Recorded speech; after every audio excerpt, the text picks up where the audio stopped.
Welcome back to another episode on GEMS Podcast. I am your host, Genesis Amaris Kemp, and with me today is Dr. Angela Mulrooney, but we'll call her Angela today. And here is a bit about Dr. Angela Mulrooney. She is a global speaker, best-selling author, and personal branding expert. She works with thought leaders around the world to clarify their message through their brand archetype while using various media platforms such as LinkedIn, podcasts, and the stage to drive sales so these experts can change the world with what they know. And who better to explain more of what she does in depth than Angela Mulrooney? Thanks for having me, Genesis. I appreciate it. Thank you so much, Angela. And today we're going to be talking about personal branding and LinkedIn. And why is that so important? Because sometimes people forget that we are our brand representation, we're our biggest asset, and we have to show up in the world how we want other people to perceive us, because we all know what they say about making assumptions, right? That it makes an ass out of you and I if we just judge a book by its cover or just assume something. And then later on down the line, you're like, wait, that's not really true. That's not accurate. But why do we do that? And I think it's because we have so many unconscious biases that are circling around that sometimes we don't even, fact check, or we don't really take the time to go beyond the surface level. And that's why I think it's so important to talk about personal branding as well as how to incorporate that with various platforms. And I know this is your area where you're a SME, subject matter expert. So I want you to walk us through some of the tips. But before we dive into that, I want the audience to know a little bit more about you, because your bio is just your bio. And I only know what you told me. So what's a fun fact about you? Fun fact about me is that I have competed internationally in dance, won many championships as well. So while I was a dentist, I was also traveling the world doing that. That is super, super cool. So since you traveled the world doing dance, how was it juggling like your full-time job and then plus tapping into something that you love? For me, both things were my passion. Like, I wanted to be a dentist since I was 2. So doing that during the day was playtime. Going and dancing at night was playtime. And so I felt like I got to play all day. So there really wasn't any work involved in either arena. And now, like, from coming from dance and your dentistry background, what led you into personal branding, and why did you pick LinkedIn as your platform? So I ended up, after building the practice of my dreams, being able to do the skills that I loved with patients that I loved, with the team that I loved, I ended up getting injured with actually a central nervous system injury called focal dystonia. So what happened was my control over my beautifully coordinated hand disappeared. And unfortunately, during a surgery, that's when it completely conked out. I'd had warning signs for the 3 months before with severe pain, lack of ability to use it at the end of the day. But it was in the middle of surgery that it finally petered out. And unfortunately, that was the last day I got to practice. So that brought me into so many other realms, because I had to figure out what I was going to be when I grew up again. And truly, what I wanted to be when I grew up was a dentist since I was 2 years old. And I was 32 when that injury happened. So it was pretty life-changing. And I really had to dig deep to figure out who I was going to be without a drill in my hand.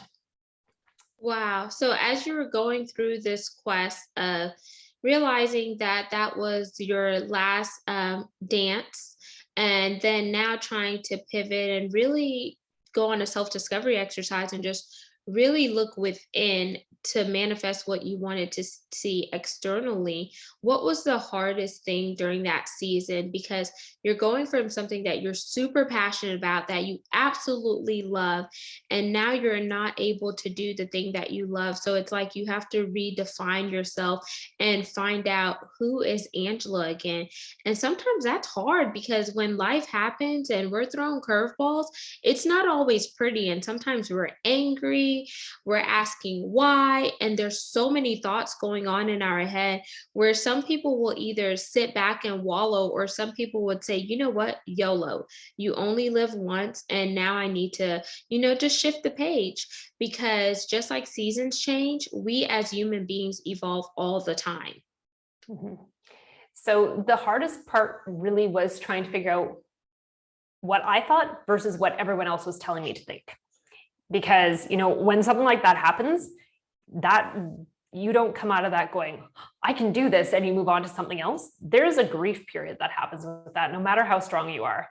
And so I had all these amazing advisors around me who had seen other people go through this, and they're like, you have a business, keep running it. You may have to change it a little bit to work with associates, because my practice was quite niched into working with people who were afraid of the dentist.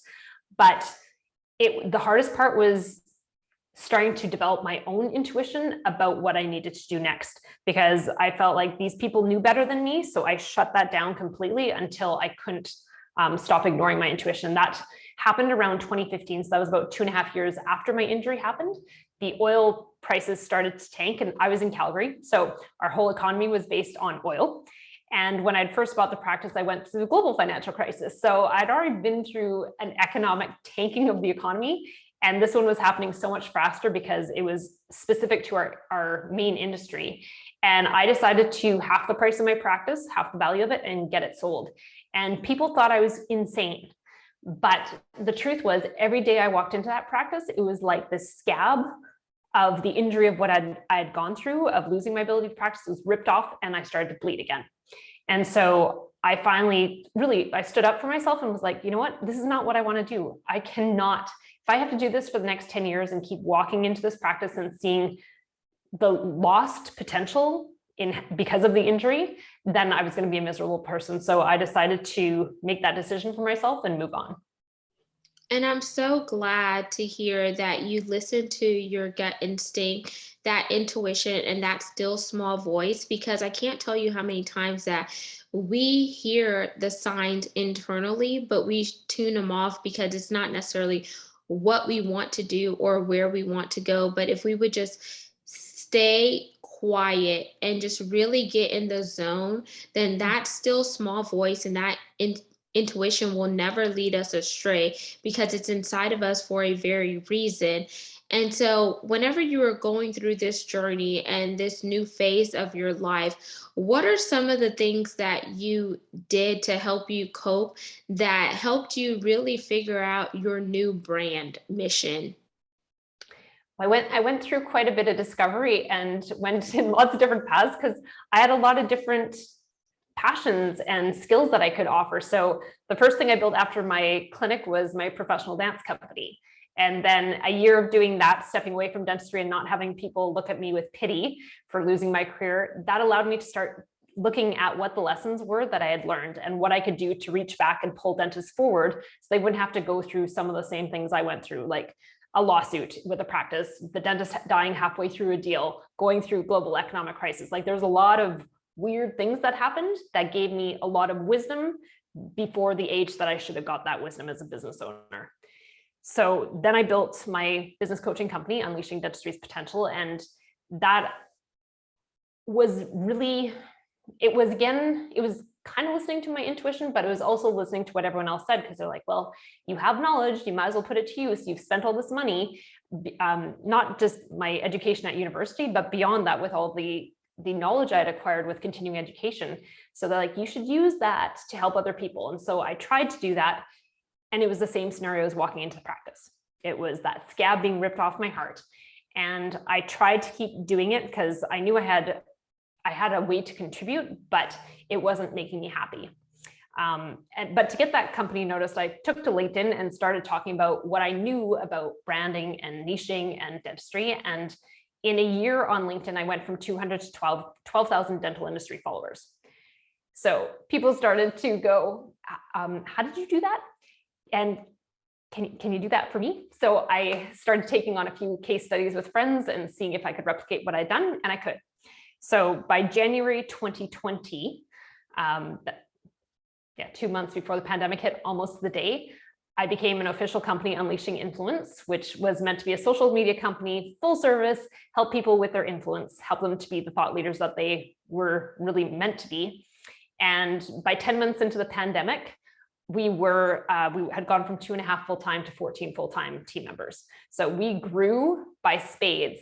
And what happened was people didn't have the access that they used to have to, develop those connections, develop their network. So they needed to figure out how to pivot to online. And that's where that growth came from. That is amazing. So from 2 full-time to 14 full-time, from 2,000 to 12,000. So there are some 200 to 12,000. Oh, 200 to 12,000. Yeah. Oh, wow. Impressive. So how did you begin to help others who weren't necessarily in the same industry that you were in, tell them, hey, this is what I'm doing over here, so I could rinse and repeat and apply this to your business? What were maybe like the top 5 strategies that you dealt with, or what does that look like, if that makes sense?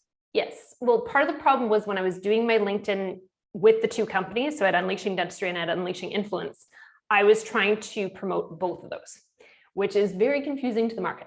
So a lot of people at first with Unleashing Influence are like, oh, you work with dentists. And I'm like, really don't.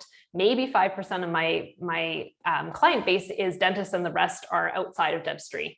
So I decided in spring of this past year, after I'd moved to Nicaragua from Calgary, that it was time to divest and simplify if I wanted to actually enjoy paradise.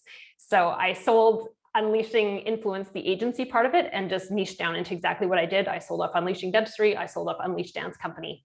And so part of the reason I did that was my own sanity, because working 100 hours a week in paradise is just dumb. And I also wanted to really look at everything I'd learned. Like I'd been experimenting for those previous 8 years, the 8 years since my injury, trying to figure out really what is my best value to add to the world. And by the time I got here, I started to realize it's not by managing a ton of people. It's not by building an agency. It's by working with those people, helping them to get out of their own way to be those thought leaders. And a lot of them don't think of themselves as thought leaders. I'm helping them to create content, build their personal brand so that the clients who need them can find them. But that is really what started to change in my world, was really thinking how to simplify this so that I could actually make a difference. Ah, okay. Kind of like the KISS method. Keep it short and simple, or some people say it differently. So you you apply the KISS method, you realize then that you didn't necessarily want to trade your time for money. You didn't want to be working 100 hours a week while in a beautiful place such as Nicaragua, and you wanted to really enjoy the fruits of your labor while still helping other people achieve that as well. So what was the start ugly moment in transitioning from Calgary to Nicaragua? And then what was the transformation from the transition? So the reason I moved from Calgary to Nicaragua was with the dystonia, I actually have quite severe pain. So on a good day, I'm 8 out of 10 for pain. On a bad day, I'm 10 out of 10 and puking. And it gets worse with the cold snaps and the ups and downs. And Calgary has these things called Chinooks. So for your audience who's not near the mountains, you can have like 20, 30 degrees Celsius swings in a 24-hour period, which causes a lot of problems like migraines, increased pain. And so I decided, you know what, I've been dealing with pain for so long that why not try a different environment and see if that makes a difference. And my original plan was to go and do business development in hot places like Australia and South Africa. And of course, once I made that decision, and this was already, the pandemic was already happening, and I was aware that travel was going to be changed, but Canada had this massive upswing in cases, and the countries I wanted to go to closed the borders to Canadians. So I was like, okay, well, I'm still selling my house. I'm still selling everything I own. This is happening, whether it comes out the way that I want it to come out or not. And Nicaragua was actually one of the paths of least resistance. So I ended up here, and 5 days after I arrived, Canada shut down all the tropical flights. So I was stuck here. And I could have traveled to other places, but I was like, you know what, this might be a sign to just like stay still for a second and just make the most of it and be. And so that's why I decided to stay here. Oh, okay, nice. And it's so funny because you got in a small window because you said after you got there 5 days later, Canada had shut its borders to the tropical places. Yeah. So imagine what that would have been like if you didn't leave when you did and being stuck in Canada. So it's Yeah. always a The reason. Yeah, the funny thing is the day after they closed the flights was when I was originally supposed to be coming down. And that little alarm bell went off and I was like, something's changing. And there wasn't anything happening in the news, but I was like, if I don't leave now, I'm not going to get there. And then that 5 days later, which was a day before I would have arrived, that's when the shutdown happened. So again, that little intuition tingled and I listened and it saved my butt. So now that you're in a new place, you're all settled in, and you think about the difference in culture, have you found it to be easier or difficult working with a different culture and helping them with their personal branding? And do they use LinkedIn like how we use it? So I don't work typically very locally, to be honest. My audience is still very North American because all my work was online before the pandemic hit. So most of my clients I've never actually met in person. I've met them through Zoom and I work with them through Zoom. So my working environment didn't change aside from being in a different location that was hotter and more humid. Okay, well that's a blessing then. So you're still running your business virtually and you're just in a different space geographically. So now that we have you in a different space, different climate, it's helping you mitigate the pain. You went through the transition as well as the transformation. I want you to talk about if someone is coming to you, Angela, and they're saying, "Hey, I really feel like I need an expert to help me. If I don't get this help, then I'm not going to be able to do my business effectively and I'm going to probably have to close down." What would you say to that individual to encourage them, but to also put practical things in place?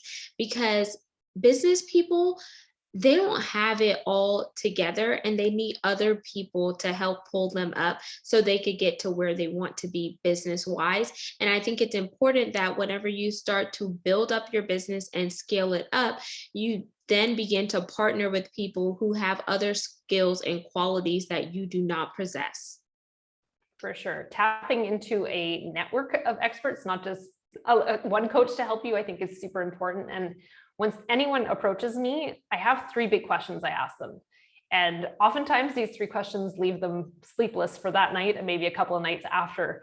And the first easy one is, why did you start doing what you're doing? So whether it's you started this business, you started in the profession that you're in, what was that inciting incident that made you go, yeah, this is what I want to do with my life? Then I ask them, why are they still doing what they're doing? Especially the last 2 years, we have been through a nightmare. And for most people, even if things went well, there's still been a lot of struggle. So if they stuck to it or they've decided to pivot into something else, why did they do that? Now, the deciding factor of whether you stick it out with your business or not, or even stick it out with your profession or pivot, is where do you want to go? So if you look at your life in 10 years, what do you want that to actually look like?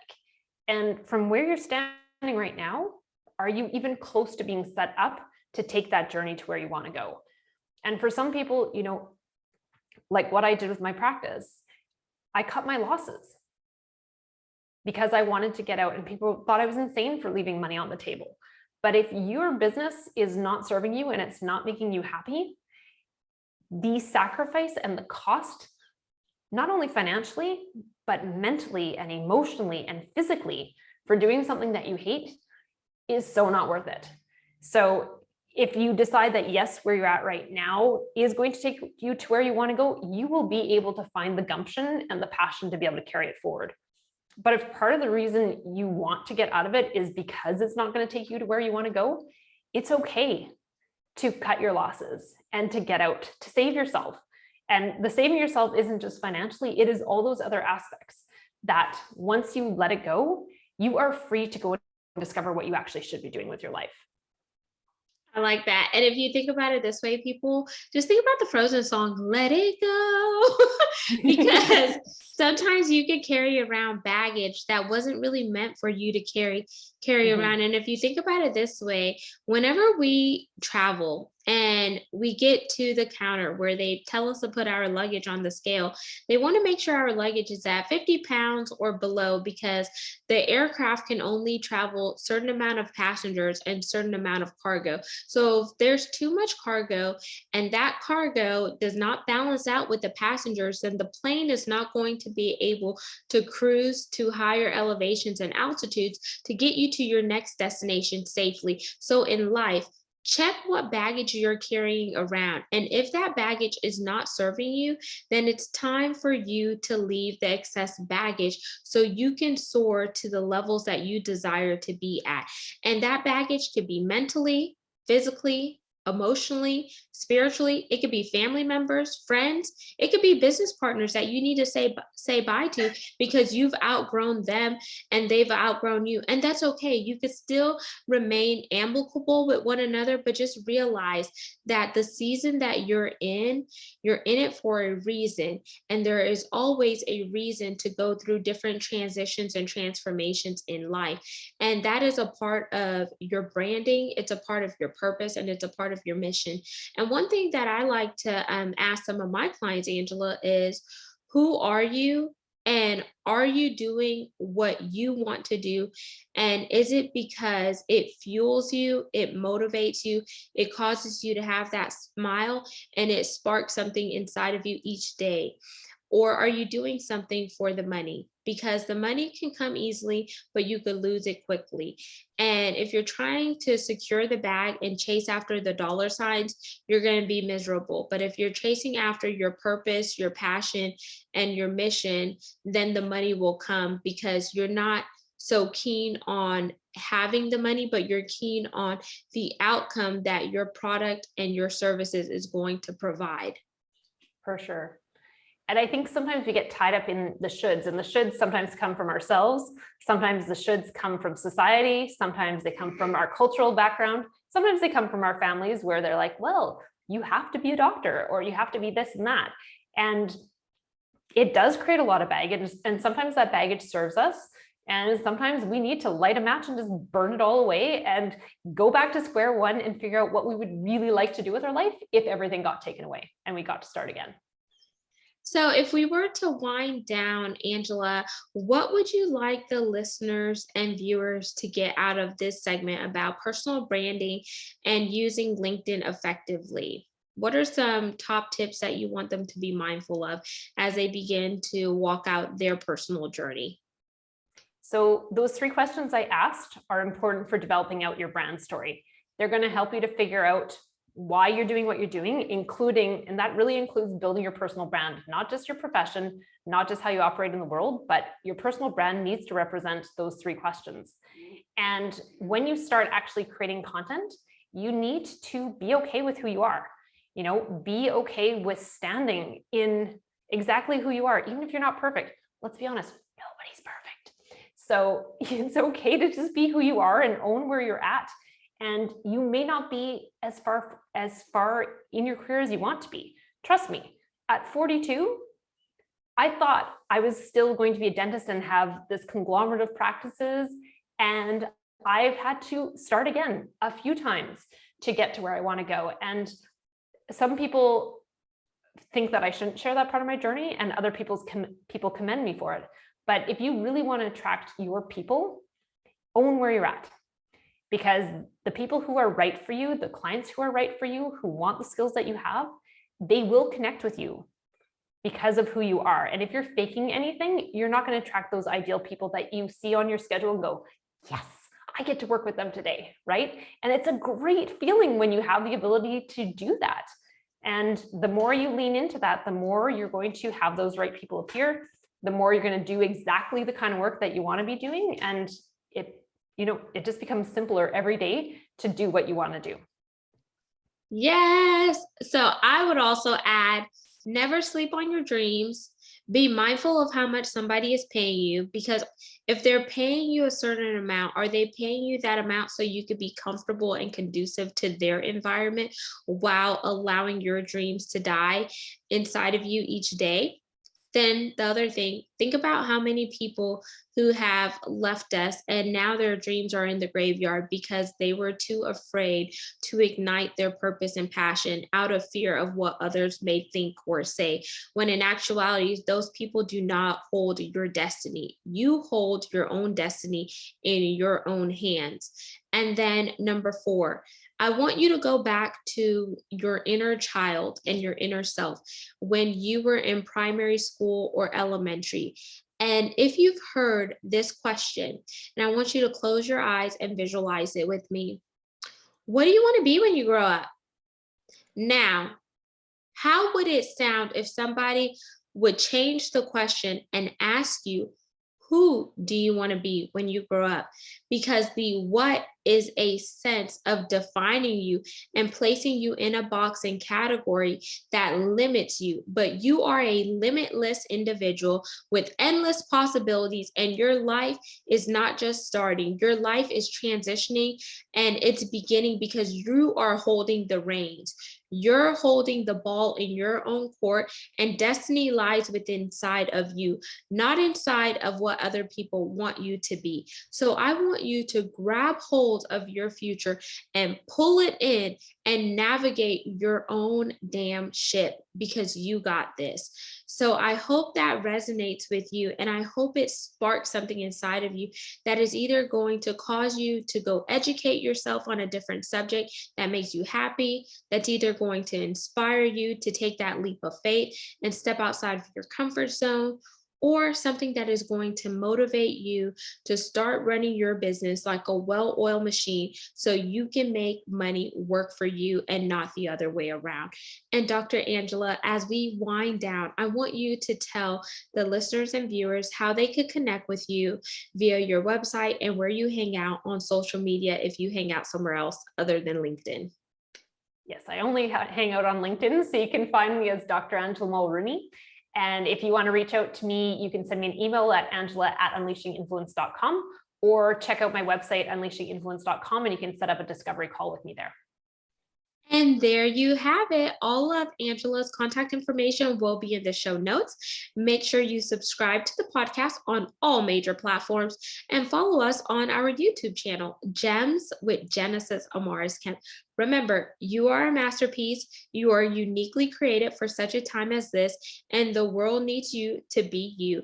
It's not time to live in the shadows of others. It's not time to be a carbon copy, because being a carbon copy is not cool. It's all about originality. So own your originality, boss up, and level up. And until we chat next time, peace, love, and lots of blessings. Have yourself an amazing day. YOLO.